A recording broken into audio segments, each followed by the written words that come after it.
যাতে করে মাটি কেঁপে ওঠে, বাতিলদের আত্মার ভিতরে ধাক্কা লাগে। কেরা কেমন করে আল্লাহর নাম বলেন, আমার লজ্জাই লাগে। এটা একটু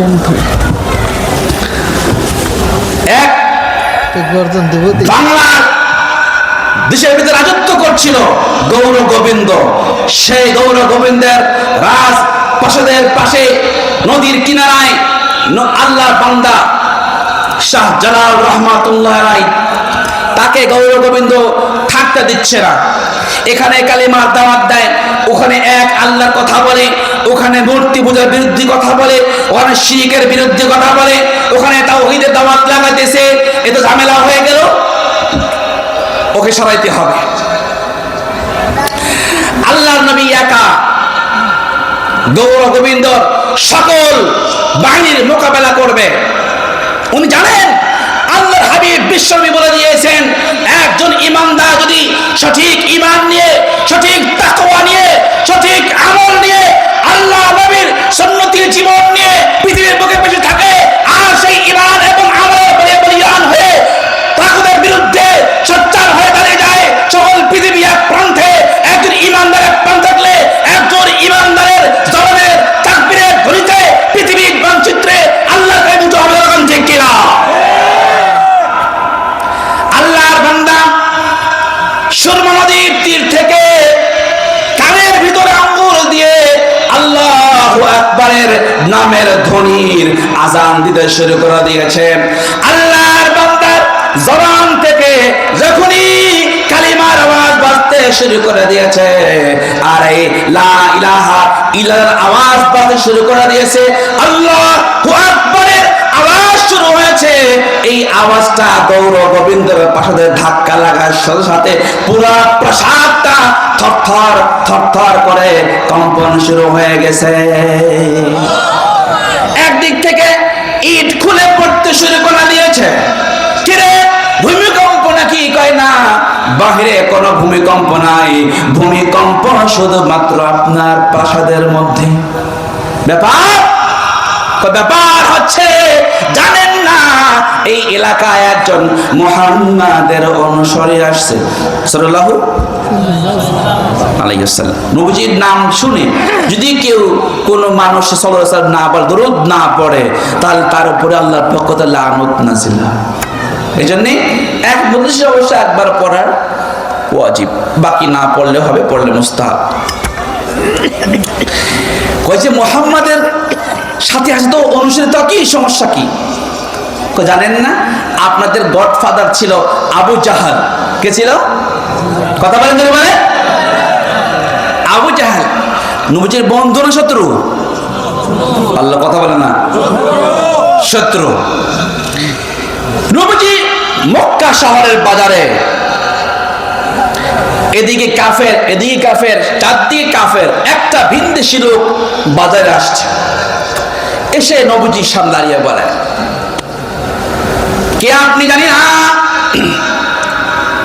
তবে এই এলাকার একজন মানুষ আমার কাছ থেকে উট কিনেছে, বাকিতে টাকা দেয় না। সরি, এই লোকটা বলছে একজন কাফেরের কাছে, ভাই আবু জাহালের বাড়ি কোথায়? আমার কাছ থেকে উট কিনেছে কিন্তু টাকা দেয় না, বাকিতে নিয়ে গেছে, চাইতে গেলে দেখা হলে টাকা চাই, চাইতে টাকা দেয় না।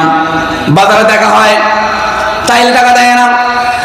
রাস্তা দেখা হয়, পথে দেখা হয়, টাকা চাইলে টাকা দেয় না, ধুমকা ধুমকি করে তারা দেয়। আমি গরিব মানুষ, আমার কোনো সামান পাতি নাই, এই টাকা নিয়ে গিয়ে আমি ব্যবসা বাণিজ্য করব, সংসার আমি চালাবো, আমার বউ বাচ্চা সকলে না খেয়ে আছে, আমাকে একটু হেল্প করেন প্লিজ। এই কাফের চক্রান্ত করল, ঠাট্টা করে বলে, ওই যে একটা লোক দেখো না? হ্যাঁ দেখি তো। ওই লোকটারে গিয়া বলো, ওই লোক যদি এই আবু জেহেলকে টাকা দিতে বলে, তাহলে আবু জেহেল টাকা দিয়ে দিবে। মূলত ও চিন্তা করছে, নবীজি যদি আবু জেহেলের ঘরে একা একা যায়, তাহলে আবু জেহেল এই টাকা দেবেই না, বরং আবু জেহেলের হাতের ওই নাপাক তলোয়ার দিয়ে নবীজির উপর আক্রমণ করে। নাউজুবিল্লাহ।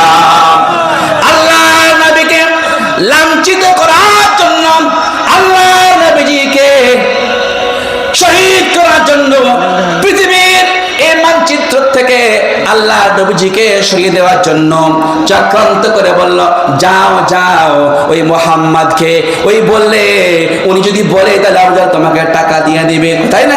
হ্যাঁ। দৌড়ে চলে আসছে, কে গো আপনি? চিনি না আপনাকে, কি আপনার পরিচয় তাও আমি জানি না। তবে লোকে বলল, আপনি বলে নাকি আবু জাহেল আমারে টাকা দিয়ে দেবে।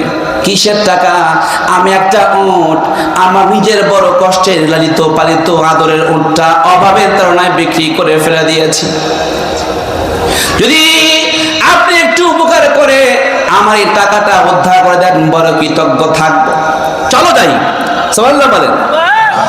মানুষের উপকার করতে নিজের জীবন খতম হয়ে যাবে, এদিকে কোনো পরোয়া করলেন না। আমি মানুষের উপকার করব, আমাকে রক্ষা করবেন কে? সুতরাং আল্লাহ পাকের সাহায্য আমার উপর রেখে মানুষের উপকার করার জন্য আমি পথে হাঁটলাম। শুরু করলেন নবীজি হাঁটতে হাঁটতে হাঁটতে হাঁটতে হাঁটতে সন্ধ্যার দিকে পৌঁছে গেলেন আবু জাহেলের বাড়িতে। হযরতে নবী করিম বিশ্ব নবী জনাবে মুহাম্মদুর রাসূলুল্লাহ সাল্লাল্লাহু আলাইহি ওয়াসাল্লাম আবু জাহেলের বাড়িতে গেলেন। গিয়ে ভিতর থেকে দেখেন হ্যাঁ একটা মিটিং এর আওয়াজ হয়, কয়েকজন মানুষের গুনগুন গুনগুন শব্দ শোনা যায়। হযরতে নবীজি হাত দিয়ে, নবুয়তির হাত দিয়ে, বরকতের হাত দিয়ে শিকল ধরে ঝাঁকি দিলেন। আল্লাহু আকবার বলেন। শিকল ধরে, কড়া ধরে দরজায় শব্দ করলেন একবার,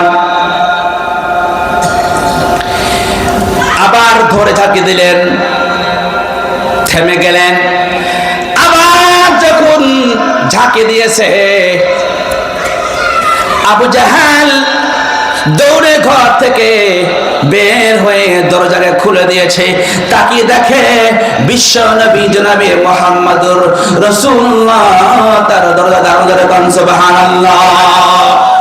আবু জাহেল দেখে তার ঘরের দরজায় একা একা মুহাম্মদ, হাতে নাই তলোয়ার নাই ঢাল, সঙ্গী নাই, একজন ভিনদেশী মানুষ তার পাশে দাঁড়িয়ে আছে। নবীজির সামনে আবু জাহেল আসলে নবীজি ডেকে বলেন, আবু জাহেল তুমি কি এই লোকটার উট কিনেছো? জি কিনেছি তো, জি জি কিনেছি। সাউন্ড, তার রেসপন্স কোয়ালিটি এবং ওয়ার্ড এবং সেন্টেন্স ইউজ সিস্টেমটা এমন ছিল যেন সে স্যারের কাছে ছাত্র হয়ে রেসপন্স করতেছে। সুবহানাল্লাহ বলেন।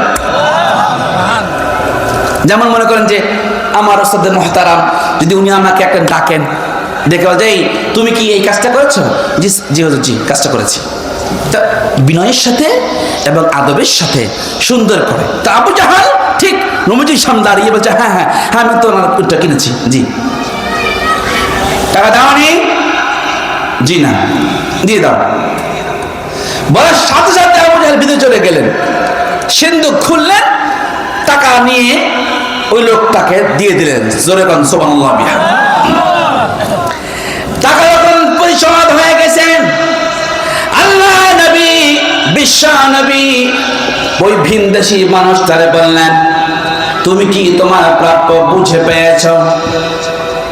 হ্যাঁ আমি আমার প্রাপ্য সঠিকভাবে বুঝে পেয়েছি। তাহলে তুমি এবার চলে যাও। পথিক চলে গেল। নবীজি আবু জাহেলের সামনে থেকে ফিরে চলে গেলেন। আবু জাহেল ভিতরে গিয়ে বসলো। লোকজনের তার দিকে ঘিরে বসে ধরলো, বলল, আবু জাহেল আজ তোমার গোমর ফাঁস হইয়া। বাকিটা আপনারা কন না কেন? একটু সুর দিয়াই কয়েন, না হলে তো মিলবে না, তাই না? আজ তোমার গোমর ফাঁস হয়ে গেছে। ওই যে মাঝে মাঝে যখন মক্কার ভিতরে বসে নবীজি একা একা হয়ে মহাগ্রন্থ আল কোরআন তেলাওয়াত করে, তবে যে চুপি চুপি গিয়ে গিয়ে বারবার ধরা খাও। মনে হয় বোঝা বাকি নাই, তুই মুহাম্মাদের উপরে ঈমান গ্রহণ করেছো। না গ্রহণ করলে সবসময় বলো মুহাম্মাদকে হত্যা করব, নাউজুবিল্লাহ। সবসময় তুমি চক্রান্ত করো, মিটিং করো, এই মিশনকে বন্ধ করতে হবে, এই মিশনকে প্রতিরোধ করতে হবে, এই মিশনকে ঠেকাতে হবে, মুহাম্মাদকে বিতাড়িত করতে হবে।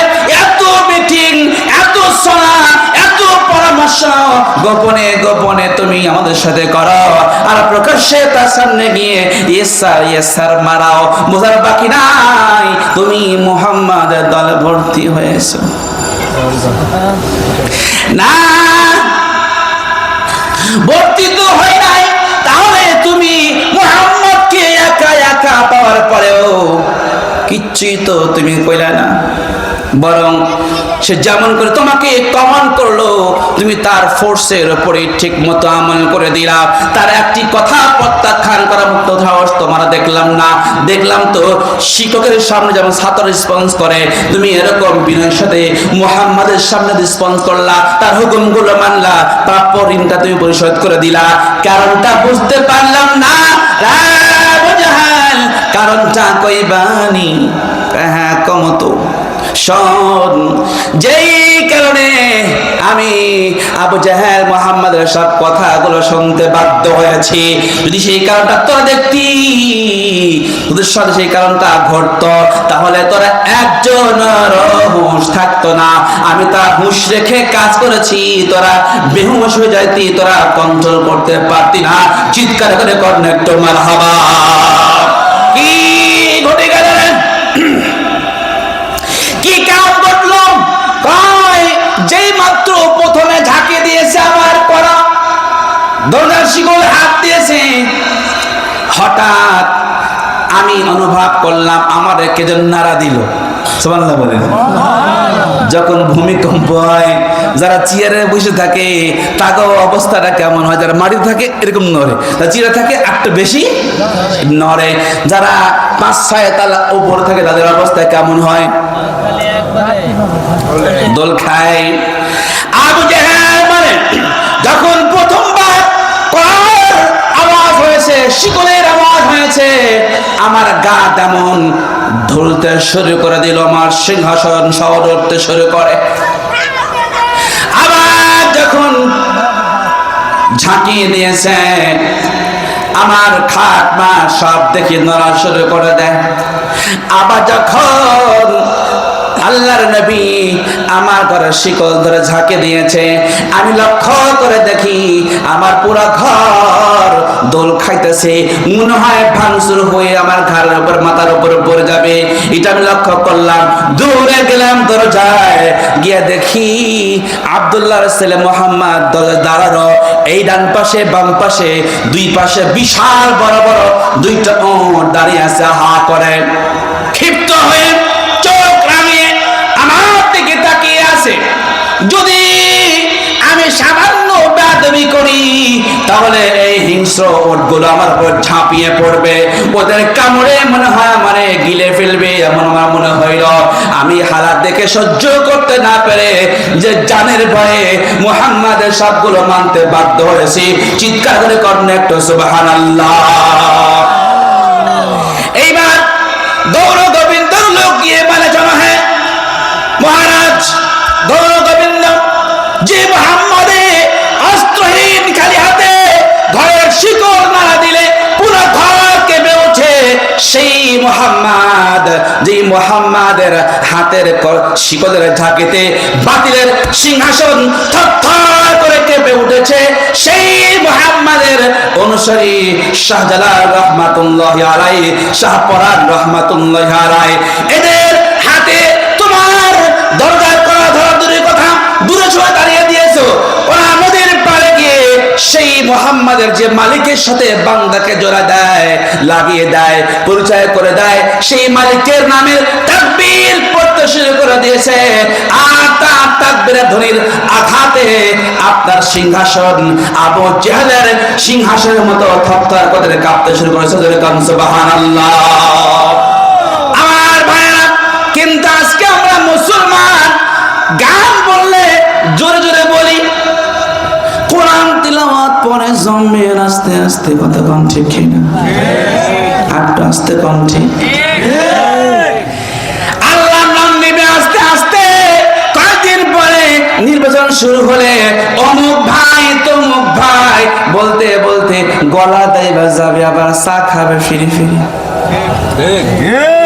কথা কয় না যুবকরা? কথা কয় না? তাহলে বলেন তো অমুক ভাইয়ের চরিত্র জম্মের অপবিত্র, আপনি কইলেন অমুক ডাকাতের চরিত্র ফুলের মতো পবিত্র।